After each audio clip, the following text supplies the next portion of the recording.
Chers amis, bonjour. Aujourd'hui, c'est la Saint-Valentin et ce soir, c'est la fête de la, pas la fête de la musique, mais les victoires de la musique.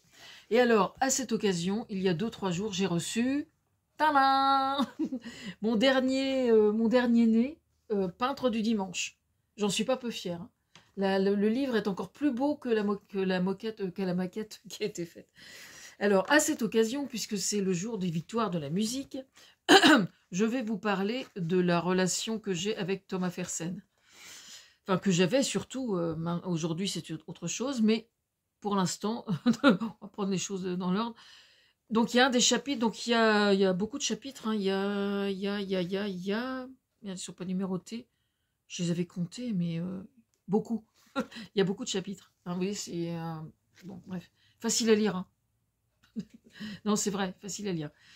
Bref, je vais donc vous lire un des chapitres, mon cas personnel, et j'extrapole. À l'époque où la patiente en psychothérapie que j'étais avait décidé de façon inconsciente, je n'avais guère le choix, de retrousser ses manches, j'avais commencé à écrire quelques petites chansons où je dévoilais des faits. Ça n'était pas un témoignage, mais plutôt un peu comme si j'effleurais le sujet. J'avais à cette époque envoyé ainsi et partagé avec un chanteur, Thomas Fersen, évidemment, ces différents petits trucs artistiques. Donc il y avait des poèmes, il y avait des poèmes, il y avait des poèmes, quelques chansons, des choses comme ça. À chaque fois, c'était comme des sortes de ballons d'essai et qui me faisaient un bien considérable. Pour autant, je n'avais pas vraiment conscience qu'il s'agissait là de transformer cette souffrance si profonde et volumineuse. Je souris en disant, parce que maintenant je peux en rigoler, quoi, mais sur le coup, j'en menais pas l'argent, je vous jure. Je dirais que j'assumais au fond de mon cœur depuis l'âge de 9 ans, ce qui m'était arrivé, et j'avais été la victime de cet ouvrier agricole qui travaillait chez mes parents. Et là, il me fallait retrousser mes manches pour ne plus me faire dévorer par ce que je percevais comme un monstre qui était en moi. C'est-à-dire que quand j'ai pété les plombs à une quarantaine d'années à peu près, et tout de suite, du plus profond de la dépression, je savais que j'étais artiste, moi, et que j'avais une âme d'artiste. Donc j'ai toujours su, dès l'instant que j'ai pété les plombs, que c'était ça qu'il fallait que je fasse, quoi. Simplement, il fallait se retrousser ses manches, c'est le cas de le dire, et c'est pour ça que le fait d'écrire à Thomas, c'était pas du luxe. C'était pas du luxe. Bref. Puis un jour, j'écrivais un petit scénario. J'avais été réveillée en sursaut quelques nuits plus tôt, enfin affalée sur mon canapé serait plus juste, pour être plus précise, et endormie devant une émission quelconque par la vision d'un sanglier de face qui me sautait littéralement au visage. Je faisais un bond en arrière en me réveillant. Une fois vraiment réveillée, je souriais. Et oui, d'un seul coup, ma mémoire convoquait un animal qui avait vécu chez mes parents. Mes parents élevaient des porcs. Il s'agissait donc d'un mâle sanglier que mon père avait appelé Zorro et qui, lui, ne m'avait jamais fait le moindre mal, bien évidemment. Pourquoi je souriais? Parce que ma mémoire me suggérait d'utiliser cette image pour en faire quelque chose.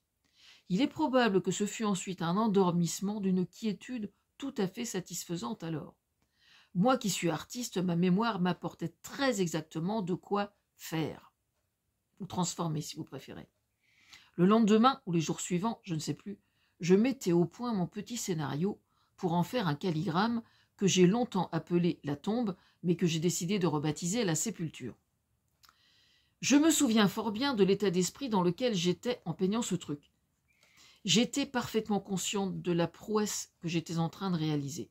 Petite précision, dans le scénario, le sanglier jouait le rôle du pédophile. L'état d'émotion dans lequel je me trouvais était considérable. Dans cette histoire, j'étais enfant. Dans ce scénario, Thomas Fersen était présent. Il est partout, ce gars-là.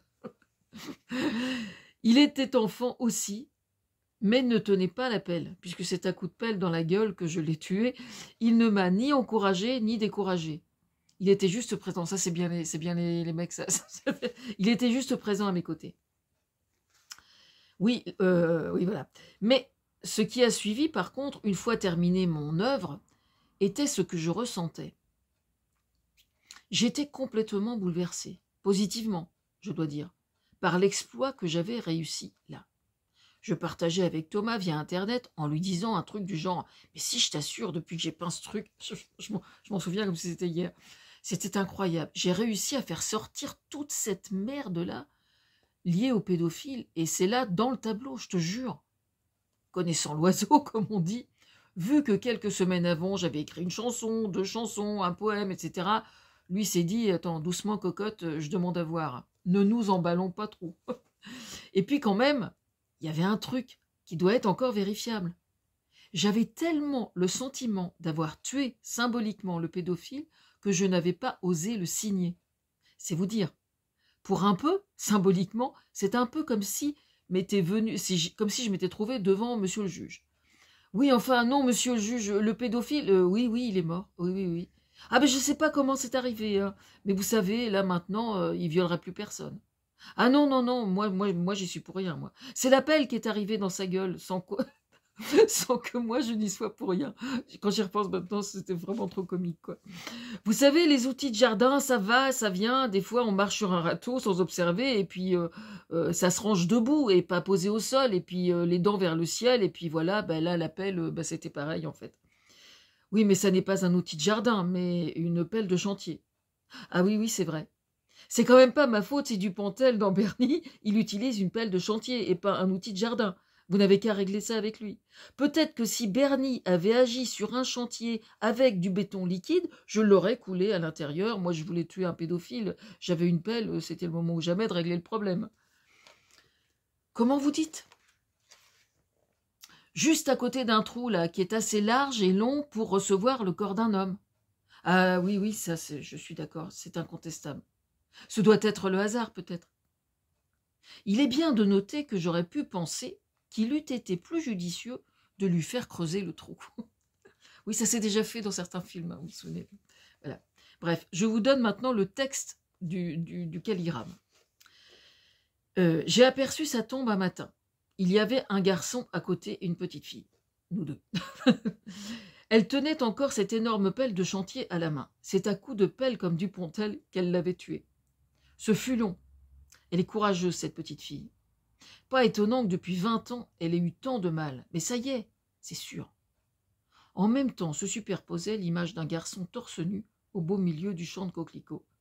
Et à chaque coup de pelle dans la gueule qui approchait le sanglier de l'agonie, une fleur de coquelicot s'épanouissait sur le torse du garçon. C'était au lever du jour. Le soleil horizontal dardait ses rayons à travers les pétales, et quand le sanglier fut dans la tombe, on ne distinguait même plus le garçon au milieu du champ de coquelicots. Il n'était plus que coquelicot. Ensuite, je pensais tellement... Donc là, le texte est fini. Je pensais tellement avoir réussi au-delà de mes espérances que j'avais le sentiment que ce tableau était rien de moins que le cadavre du pédophile lui-même. Alors, petite précision, à cette époque-là, il était encore en vie, le pédophile, et il était dans une maison de retraite. Il coulait des jours heureux à Barentin, dans la maison de retraite de Barentin. Et je vous en reparlerai dans un autre contexte. Aussi étais-je très mal à l'aise de le garder chez moi, ou dans mon atelier. Vous vous imaginez chez vous en présence d'un cadavre, dans votre atelier? Non, eh bien, moi non plus. De la même façon qu'écrivant à l'époque à Thomas à la main, 10 pages recto verso, une fois par semaine environ, tant que ça n'était pas posté, ça n'allait pas. Tant que ce truc-là n'était pas entre ses mains, ça n'allait pas non plus. Je le prévenais que je déposais ça chez Tôt ou Tard, ce que je fis quasiment le lendemain. Un aller-retour à Paris et le tour était joué, ce qui fut fait prestement. Et j'avais été très bien accueillie, très bien, mettez-les là, oh mesdames, elles avaient été super, super sympas, quoi. Quelle relation j'entretiens avec ce morceau de mon histoire? Une relation que je qualifierais de distante. C'est depuis ce jour, hors de moi, de mon âme et de mon corps, je ne garde qu'une vraie sensibilité sur le sujet, ce qui est indéniable, on ne peut pas nier, mais juste assez pour que ça puisse être utile à la cause, sur le plan sociétal. Mais en aucun cas, ça ne constitue à mes yeux et dans mes préoccupations le centre d'intérêt premier, et c'est bien là que se trouve, il me semble, la preuve formelle de l'efficacité de ma méthode, qui était à l'époque parfaitement autodidacte, je le précise. C'est au point d'ailleurs que je suis même pas certaine d'en avoir parlé au psy, en fait. C'est vous dire. En fait, le psy était parti du principe que j'étais consciente que j'étais artiste, j'écrivais, je peignais, etc. Je me suis dit, je vais pas m'en mêler, quoi. Elle va se démerder, elle va faire son truc, quoi.